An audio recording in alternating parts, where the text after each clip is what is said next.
Sometimes the difference between survival and death is nothing more than a stranger's mercy, and Clara Hartwell was 30 seconds from freezing to death when she learned that mercy always comes with a price.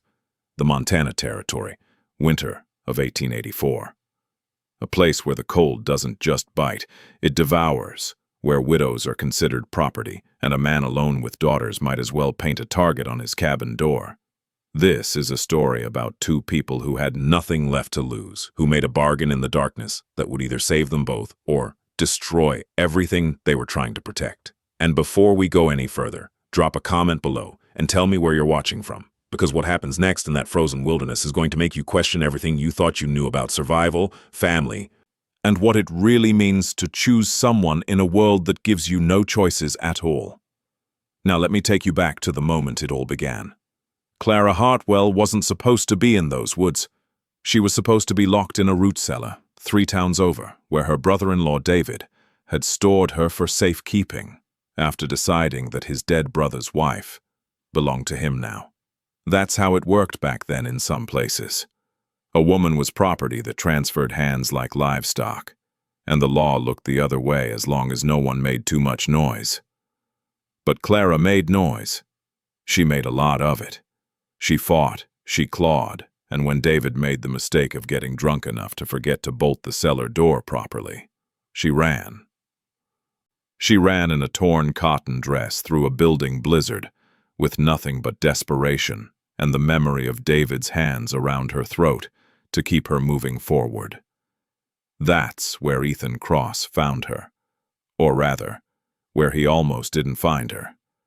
See, Ethan was checking his trap line at dusk, something he did every day despite the danger because his 3 daughters needed to eat and trapping was all he knew anymore. He was 50 yards from his last snare when he saw what he thought was a fallen deer in the snow. It wasn't until he got closer that he realized it was a woman, face down, her dark hair frozen to the ground, her lips already turning blue. Most men might have hesitated, might have wondered if she was running from the law, if she'd bring trouble, if getting involved was worth the risk. Ethan Cross didn't hesitate for even a second. He dropped to his knees, checked for a pulse, found one barely there, and lifted her into his arms like she weighed nothing at all.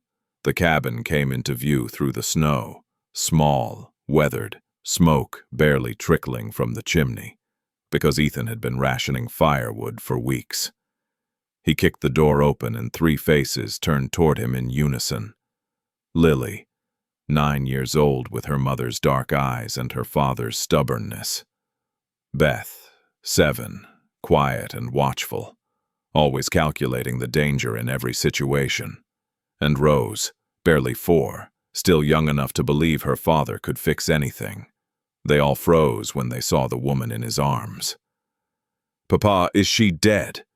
That was Rose, her voice small and terrified, because death was something she understood now. Ever since last winter when Mama stopped breathing and the baby brother they'd all been waiting for never took a first breath. "Not if I can help it," Ethan said, laying Clara down near the pathetic fire that was doing almost nothing to heat the single-room cabin. "Lily, get every blanket we have. Beth, heat water. Rose, stay out of the way." His voice was steady, commanding, the voice of a man who'd learned to make decisions fast because hesitation got people killed. He worked on Clara with practiced hands, the same hands that had tried to save his wife Sarah. The same hands that had dug her grave when trying wasn't enough. He removed her frozen boots and nearly cursed out loud at what he found. Her feet were torn and bleeding, frostbitten at the toes, wrapped in rags that had once been someone's shirt. This woman had run far and hard, and she'd been willing to lose her feet to get away from whatever was chasing her. That told Ethan everything he needed to know about what kind of monster was on her trail. It took 2 hours for Clara to stop shaking. 2 hours of the girls watching in silence, of Ethan adding precious firewood to the flames, of him rubbing her hands and feet to get blood flowing again. And when her eyes finally opened, gray eyes, sharp and full of terror, the first words out of her mouth were, "He'll find me." "Not tonight," Ethan said, and something in his voice made it sound like a promise he intended to keep. Clara tried to sit up, winced at the pain in her feet, and that's when she truly saw where she was. The cabin was barely holding together. Wind whistled through gaps in the walls. The fire was small because wood was scarce. And 3 little girls were staring at her with faces too thin, too hollow, eyes too old for their ages. She'd seen that look before, in her own reflection after her husband died and David started circling like a vulture. It was the look of people who'd learned that safety was a lie, and tomorrow was never guaranteed. "You have children," Clara whispered, and there was something broken in how she said it.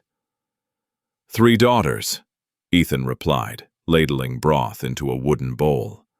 "This is all we've got, but you're welcome to it." The broth was thin, barely more than hot water with a hint of rabbit, but to Clara, it might as well have been a feast. She took 1 sip, then noticed the way Rose was watching the bowl with desperate eyes, the way Beth's hand kept drifting to her own stomach, the way Lily stood rigid by the door, like a soldier on watch. And Clara did something that made Ethan's throat tighten with unexpected emotion. She held the bowl out to Rose. "I'm not very hungry yet," Clara lied. "Would you share with me?" Rose looked at her father for permission. Ethan nodded, unable to speak, and as his youngest daughter drank the broth that was probably the only food she'd have that day, he saw something flicker across Clara's face that he recognized because he felt it every single day. The guilt of not being able to provide, the rage at a world that let children go hungry, the desperate determination to protect the innocent no matter the cost. That night, after the girls had fallen asleep in the loft huddled together for warmth, after the fire had burned down to embers, Clara tried to leave. She made it 3 steps toward the door before Ethan's voice stopped her cold. "You'll die out there. Better me than bringing whatever's following me down on your family." Ethan stood, and in the dim firelight he looked exactly like what he was. A man who'd buried his wife, who was watching his daughters slowly starve, who was one bad winter storm, or one violent visit, away from losing everything. "I need to be honest with you," he said, and the weight in his voice made Clara turn around. "Men from town have been coming around. 3 of them, sometimes 4. They learned last spring that I'm alone here with girls. They've been testing me, riding by, asking questions, seeing how far they can push before I break." Clara's blood went cold. She knew exactly what kind of men he was talking about, the kind who saw vulnerability and called it opportunity. "What do they want? What do you think?" The bitterness in Ethan's voice was sharp enough to cut. "A widower with daughters and no wife to protect them. They're waiting for me to slip, to leave the girls alone for too long, to make one mistake." He looked toward the loft where his daughters slept. "I can't watch them and defend this place alone. I've tried. I'm failing." And that's when Clara saw it. Lily, peeking down from the loft, a fireplace poker gripped in her small hands like a weapon. A 9-year-old child, standing guard while her sisters slept. Clara's heart shattered and reformed in that moment into something harder, something fiercer.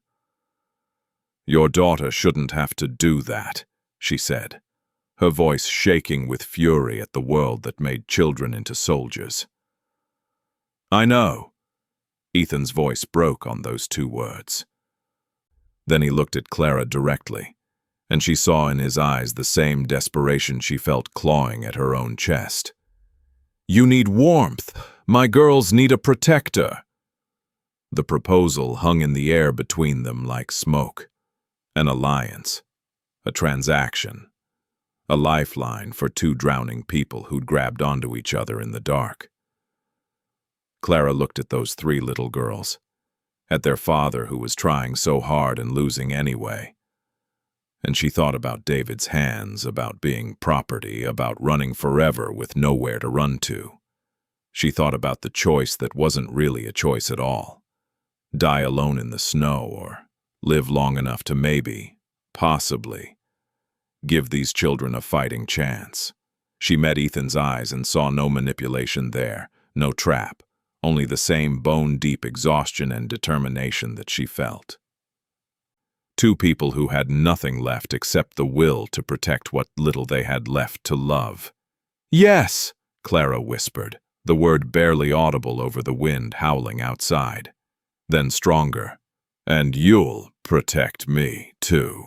From whoever's chasing you," Ethan said, stepping forward and extending his hand like they were sealing a business deal or taking a vow or both. "I swear it!"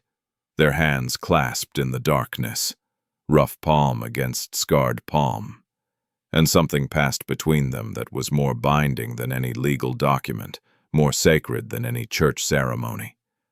A promise made by two broken people that they would stand together against whatever came through that door, that they would fight for these children and for each other, that they would turn their separate desperations into one shared strength. They didn't know that Clara's brother-in-law was already on her trail. They didn't know that the men from town would come back with worse intentions. They didn't know that their bargain would be tested by fire and blood and choices that would force them to decide what they were truly willing to sacrifice for the family they were building from broken pieces. All they knew in that moment was this: neither of them was alone anymore. And sometimes, in a world as cold and cruel as the Montana Territory in winter, not being alone is the only thing standing between you and the grave. So here's my question for you, and I want you to really think about it before you answer in the comments. If you had nothing left to lose and someone offered you sanctuary in exchange for becoming their last line of defense, would you take that deal? Would you tie your fate to strangers and fight for people you just met, knowing it might cost you everything? Because Clara and Ethan just made that choice, and what happens next is going to show them exactly what that promise is truly worth. The first morning after their bargain, Clara woke to find Rose standing 3 inches from her face, staring with the unblinking intensity only a 4-year-old can manage. "Are you our new mama?" the child whispered. And before Clara could figure out how to answer that impossible question, Ethan's voice cut through the cold dawn air. "Rose, let her breathe. Clara, if you can walk, I need you on your feet. We've got work to do." And that's how it started. Not with romance or comfort or any kind of gentle adjustment period, but with Ethan teaching Clara how to load his rifle while his daughters watched from the cabin window. His hands covered hers on the stock, showing her how to hold it firm against her shoulder, how to sight down the barrel, how to squeeze the trigger instead of pulling it. Their fingers touched during that lesson, and both of them jerked away like they'd been burned. Guilt written all over their faces, because his wife had been dead less than a year, and Clara's husband barely longer. And what kind of people were they to feel that spark of electricity when they were supposed to be nothing more than allies in a desperate arrangement? But the guilt didn't matter, because that afternoon, the first test came riding up their trail. 2 men on horseback, dressed like ranch hands but carrying themselves like predators. Their eyes scanning the cabin with the practiced assessment of men who made a living, taking what they wanted. Ethan met them in the yard, rifle casual in his hands but ready, and Clara watched from the doorway with her heart hammering so hard she thought it might break through her ribs. "Heard you might have taken in a woman," the first man said, tobacco juice staining his beard. "Just checking in on our neighbor." And this is where Clara learned that survival isn't about truth. It's about the lies you're willing to sell. She stepped out onto the porch, forced her shaking hands still, and smiled like her life didn't depend on the performance she was about to give. "My husband didn't mention we were expecting visitors," she said, putting emphasis on that one word, husband, making it a boundary and a warning. "But you're welcome to coffee if you got time." The way Ethan's shoulders relaxed told her she'd done exactly right. The way the two men exchanged glances told her they'd just become infinitely more complicated to deal with. They drank their coffee fast, asked pointed questions about when the marriage happened, and left with promises to check in again real soon.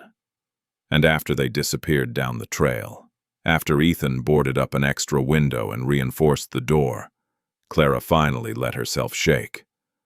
"They'll tell him I'm here," she said, and she didn't have to say who him was because they both knew. "Then we prepare," Ethan replied, and there was something in his voice that made it clear he'd been preparing for war his whole life. He just hadn't known what he was fighting for until now.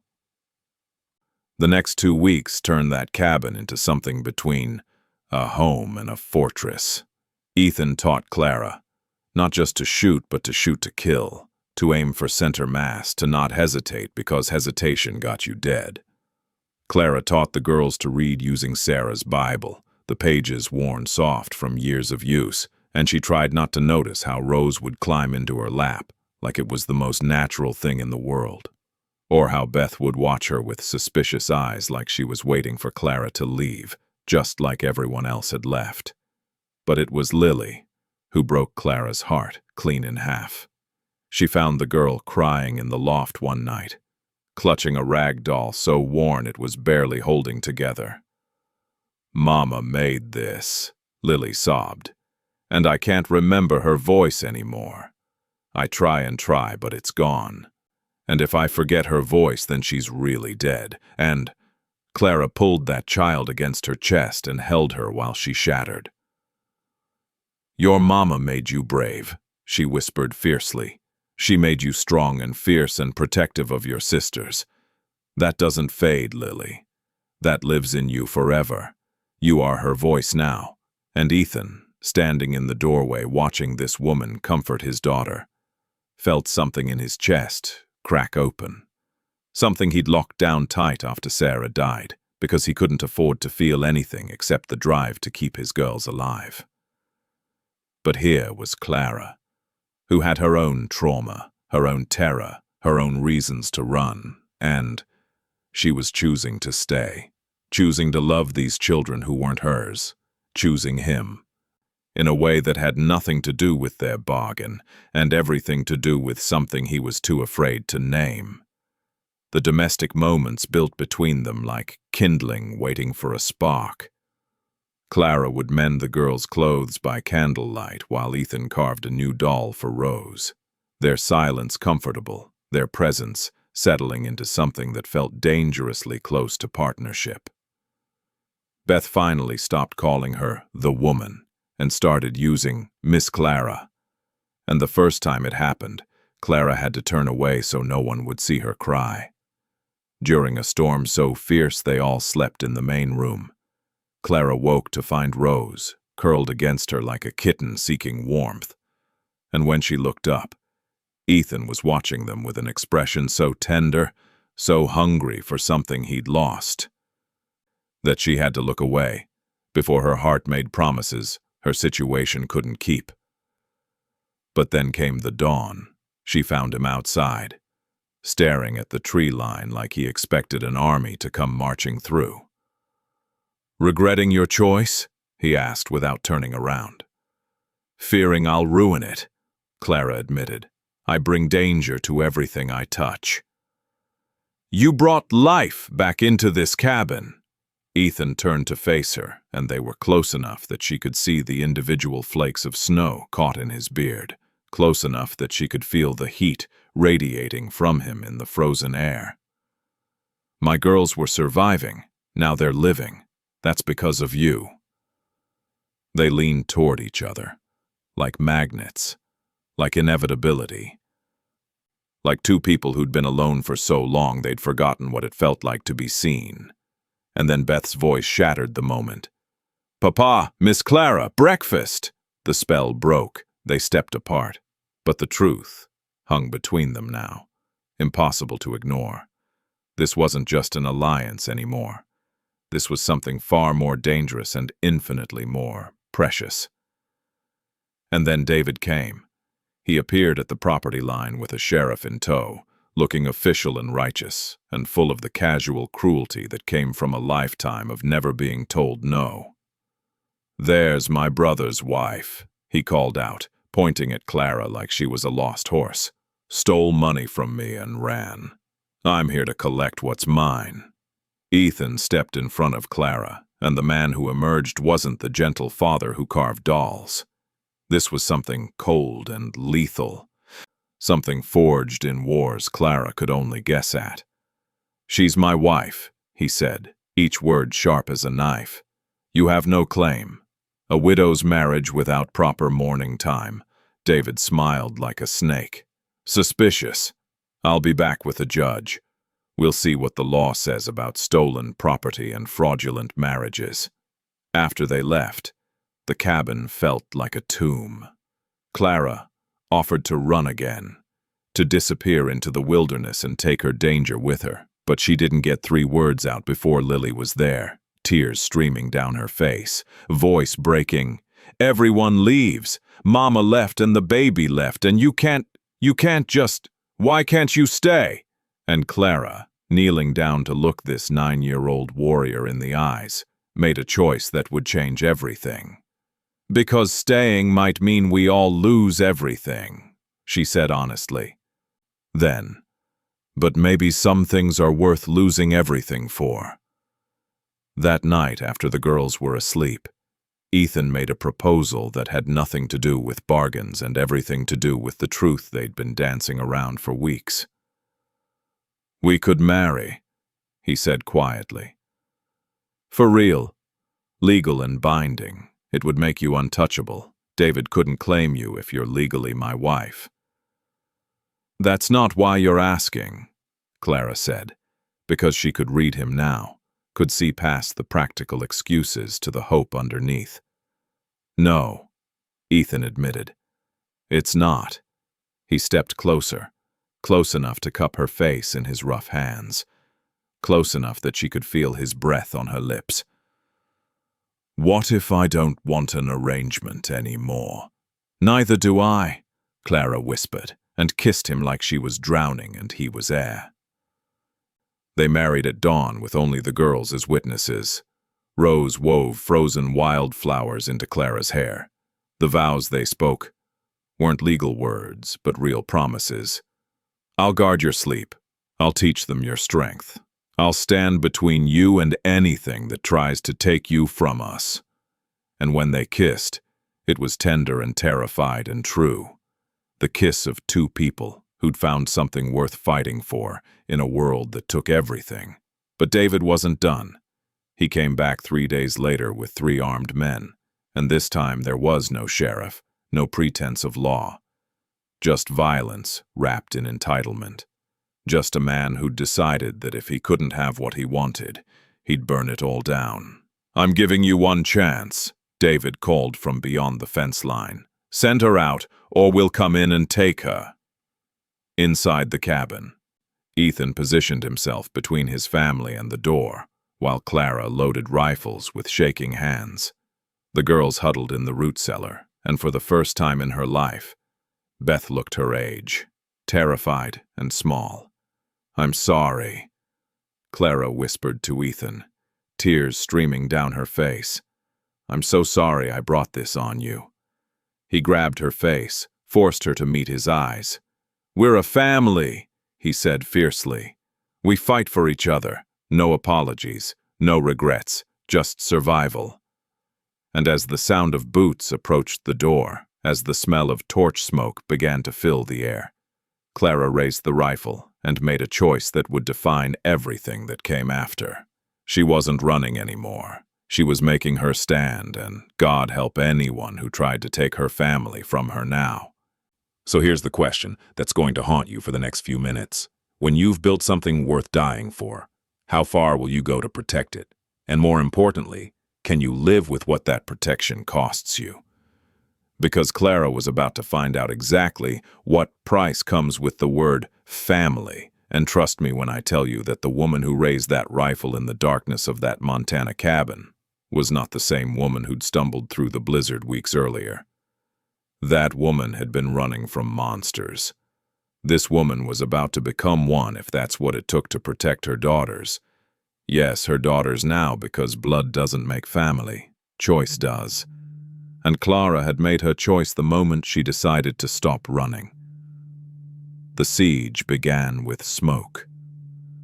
David's men tried the oldest trick in the frontier playbook: set the roof on fire and wait for your prey to come scrambling out like rabbits from a burning warren. But what they didn't know, what they couldn't have known, was that Ethan Cross had survived a Sioux winter campaign in his younger days, and a man who survives that kind of hell learns a few things about staying alive when the world wants you dead. He was on that roof before the flames could spread, dousing them with melted snow while Clara held position at the window, rifle barrel tracking movement in the darkness outside. "How long can we hold?" Clara asked, her voice steady despite the terror singing through her veins. "Long as we have to," Ethan replied, and dropped back through the roof hatch. But they both knew the real answer. Until David's men got brave enough to rush the door, or until the girls in the root cellar ran out of air, or until one lucky shot found its mark. They were buying time with bullets and prayers, and neither currency lasted forever. That's when Beth did something that made Clara's blood turn to ice water. The 7-year-old emerged from the root cellar, dragging a box of ammunition, her face set with the kind of determination that should never exist on a child's features. "I can reload," she said simply. "Mama taught Lily how. Lily taught me. We're family. We help." And Clara wanted to scream, wanted to shove that baby back into the cellar where she belonged. But there was no time, because David's voice cut through the night like a blade. "Last chance, brother's widow. Walk out now and maybe I let the rest live. Here's what you need to understand about men like David. They don't just want to win. They want you to surrender. They want you to admit they were right all along, that you were always property, that your resistance was just a tantrum waiting to end." And Clara, looking at this child loading bullets with shaking hands, at this man who'd become her husband in every way that mattered, at this cabin that had transformed from prison to sanctuary, felt something shift inside her that was bigger than fear. She stepped to the door, not to surrender, but to make David understand exactly what kind of woman he was dealing with now. "You want me?" she called out, her voice ringing clear in the frozen air. "Then come take me. But you'll have to kill me first, and him. And every person in this cabin who's decided I'm worth protecting. So ask yourself, David, how many murders can you live with? Because I've already died once. What's one more time?" The silence that followed was the kind that precedes violence. Clara could feel it building like a storm, could sense David's rage transforming into action, and she barely had time to step back before he hit that door like a battering ram. But Ethan was there, always there, and what happened next was something Clara would never speak of in detail for the rest of her life. Two men fighting not for pride or property, but for the fundamental right to protect what they loved. It wasn't noble, wasn't clean, it was brutal and desperate and absolutely necessary. While they fought, while Ethan and David crashed through furniture and traded blows that would leave scars, Clara did something that changed the entire equation. She stepped out onto the porch, rifle raised, and faced the 3 men who'd come with David. And she didn't plead or threaten or explain. She just spoke truth. "Your friend's war, not yours.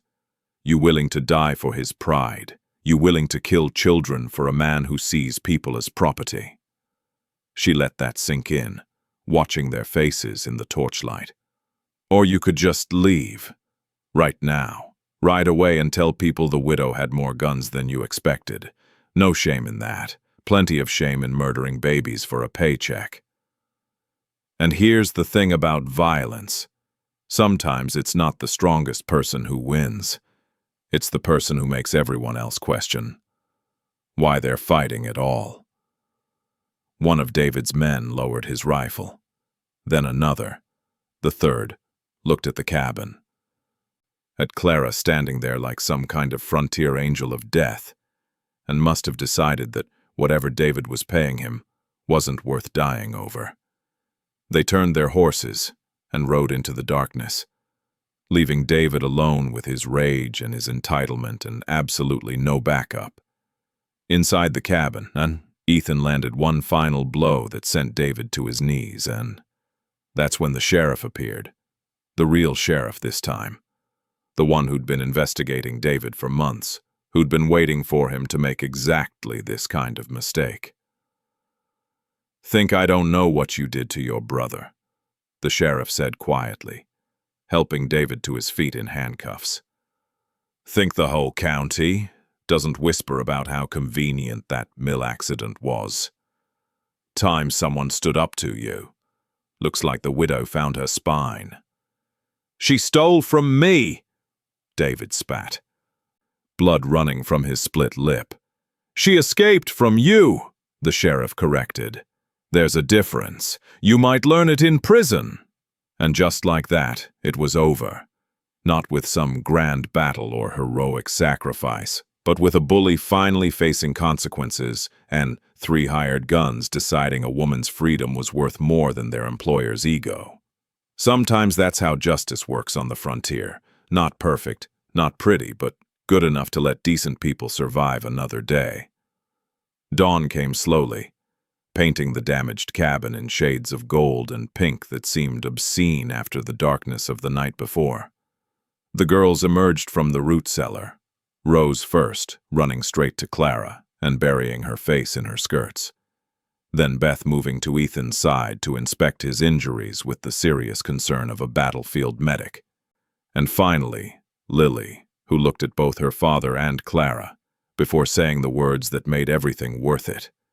"We're still here, all of us." The cabin was damaged, but standing. The family was shaken, but whole, and when Clara's hand found Ethan's, there was no hesitation, no guilt, just the simple truth of 2 people who'd fought for each other and won. But here's what makes this story more than just another frontier survival tale. It's what happened after, because the neighbors who'd stayed away out of fear of David started arriving to help repair the cabin, bringing lumber and nails and casseroles and apologies. "We should have come sooner," one woman said, and Clara, still covered in soot and blood, replied with a grace that surprised even herself. "You're here now. That's what matters." They rebuilt through winter into spring, and with each board nailed, each wall restored, that cabin transformed from a desperate shelter into an actual home. And on a morning when the snow had finally melted and wildflowers were pushing through the mud, Clara hung laundry while her hand rested on the swell of her belly, while Lily read to her sisters under a tree that was just beginning to bud, while Ethan returned from checking the traps and stopped to just watch his family in the sunlight. "You warm enough?" he asked, kissing her forehead, and Clara heard the echo of that first night in his words.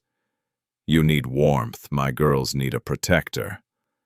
Heard how far they'd come from that desperate bargain to this quiet moment of perfect peace. "Always," Clara replied, and meant it with every fiber of her being. "We all are." Rose looked up from her sister's reading, her face serious in the way only a 4-year-old's can be. "When the baby comes, we gotta tell her about Mama Sarah, too, and how Papa found you in the snow, and how you stayed even when the bad man came, so she knows how families are made. and Clara and Ethan exchanged a look that held everything.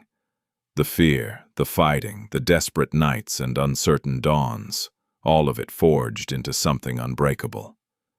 "We'll tell her about everyone who made this family," Clara promised. "The ones we lost and the ones we found. All of it. The final image is one I want you to hold. 5 people, soon to be 6, standing in the doorway of their patched cabin, golden evening light spilling out around them into the dusk. A family not born but built, not given but chosen, not perfect but real. Because that's the truth this story offers. Home isn't a place. It's the people who see you at your worst and stay anyway. Family isn't blood. It's the choice you make every single day to fight for each other when the world says you should run. And love, real love, isn't some fairy tale romance. It's 2 broken people deciding their broken pieces fit together well enough to build something new. So here's what I need from you right now, and don't just scroll past this. I want you to think about Clara's question to David. What are you willing to fight for? Not die for, but actually fight for. Day after day when it's hard and scary and uncertain. Drop your answer in the comments. Tell me about your own found family. About the moment someone chose you or you chose them, about what home really means to you. And if this story moved you, hit that like button and subscribe, because I've got more tales from the frontier where people like Clara and Ethan proved that sometimes the bravest thing you can do is stop running and make a stand for the life you want. Share this with someone who needs to hear that it's never too late to choose your family, to choose yourself, to choose to fight for something worth keeping. Your engagement tells me these stories matter, so let me know in the comments. Where are you watching from and what would you risk everything to protect?